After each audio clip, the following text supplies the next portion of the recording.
Hello and welcome to Helping the Helpers, our series of videos where we share some of the experience that we've had where we've been working with volunteers in crisis and emergency situations in the hope that that experience will help those people who are now helping with what we think is likely to be quite a big volunteering experience for many people in tackling the coronavirus and maybe other situations as well. And today I'm joined by Natalie, one of our brilliant coordinators when we were working on refugee camps in Greece. Hello, Natalie. Hi, Paul. Thank you very much for joining us. And today I wanted to talk about not taking things personally, because one of the quite common experiences for us when people get stressed in emergency situations, I think that they take their frustrations and worries, concerns, and fears about what's going on out on us because we're like a face that they can talk to, and it's important not to take that personally. What do you think?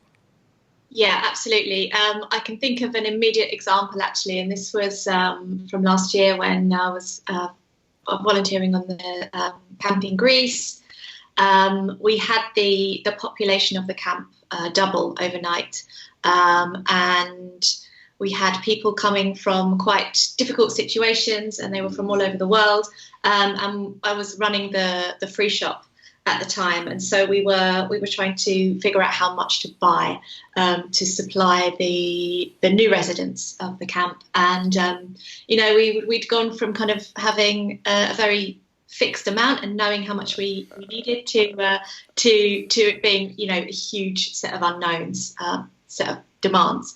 And so the first few days, the shop was selling out of things that we never really had much demand for before. And I had people really quite anxious, understandably anxious, coming up and asking, what's going on? What, do you understand what's happening here? Do you understand what we need? Kind of really, really quite critical of the fact that there wasn't enough food, and obviously it was a source of great anxiety for them. And in that moment, I'm doubting myself because I'm not able to get it right. And so when someone kind of accuses you, it's very easy to let that accusation justify your own self-doubt, or the kind of devil on your shoulder that's saying you can't do this, or you don't have to do this, or whatever. And I think that just being aware that there's always going to be those voices, but that you don't necessarily have to listen to them, whether they're internal or external. People need to they need to express their frustration, and sometimes you are the kind of manifestation of what they need or what they're not getting, and that's okay. And I think the worst thing you can do in that situation is kind of snap and take it personally and be defensive, because the person or the people who you're dealing with are vulnerable normally, and they're in need, and they need your support, and they need you to be calm, and you can do that. And once you do that, it starts that kind of positive feedback loop of self-confidence, and not always needing to have external validation to feel calm. I think, yeah, because one of the things that springs to mind is that if you're doing this sort of quite difficult job, then you need a thick skin. And I'm not sure that it is about having a thick skin, and I don't think that volunteers do have thick skins. It's not really part of the kind of makeup of volunteers. I think it's much more about,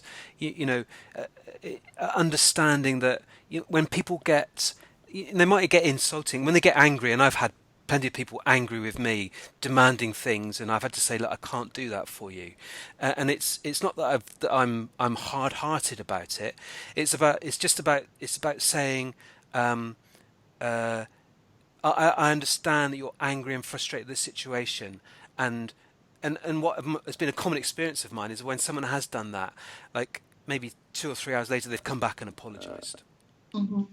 Yeah, yeah, because if you can keep your head, then there's always that possibility. There's always that openness. As soon as you lose it, then the barriers are up, and there's very little you can do to kind of move them down again, or it's a lot more work. Yeah, there's Um, that as well. Brilliant.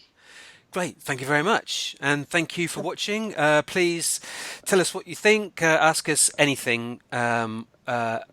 Tell us what you think in the video below, or like and share. That would be great for these to get around if they're at all useful. Thank you very much, and thank you, Natalie. Pleasure.